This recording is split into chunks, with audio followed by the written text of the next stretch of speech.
Have you ever felt completely exhausted? Like you've given everything you have, and there's just nothing left? That's exactly where the prophet Elijah found himself. He had faced down powerful enemies, performed miracles, and stood firm in his faith. But now, he was hiding in a cave, feeling defeated, alone, and utterly drained. He was desperate to hear from God, but the silence was deafening. He felt abandoned, lost in the quiet darkness of his despair. Then, the world around him began to shake. A powerful, hurricane-force wind ripped through the mountains, shattering the rocks. It was a terrifying display of raw power. You'd think God would be in something so dramatic, right? But the scripture says, God was not in the wind. After the wind, the ground began to tremble and heave. A violent earthquake shook the very foundations of the mountain. Surely, God must be in this earth-shattering event. But no, God was not in the earthquake. Following the quake, a raging fire swept across the landscape, consuming everything in its path. It was a spectacle of immense destruction and might. Yet, God was not in the fire either.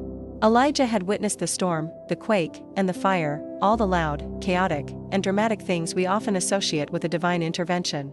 He was looking for a big, unmistakable sign. But God chose a different way to reveal himself. After all the noise and fury had passed, there came a sound. It wasn't thunder or a booming voice. It was a gentle whisper. A still, small voice. And in that quiet, delicate sound, Elijah recognized the presence of God. It wasn't in the spectacle, it was in the stillness. In that moment of profound peace, God spoke to him, renewed his spirit, and gave him his next mission. How often do we do the same thing? We're going through a storm in our lives, a health crisis, a financial struggle, a broken relationship, and we beg God for a sign. We look for the earthquake, the big, dramatic miracle that will solve everything instantly. We listen for the thunderous voice from heaven to tell us exactly what to do. But maybe, just maybe, we're looking in the wrong places. Maybe God isn't in the chaos we're so focused on. Perhaps He's waiting for us to find a moment of quiet. He's in that gentle nudge in your heart, that unexplainable sense of peace that washes over you in a moment of anxiety, that quiet thought that encourages you to keep going when you want to give up. God's voice is often not a shout, but a whisper.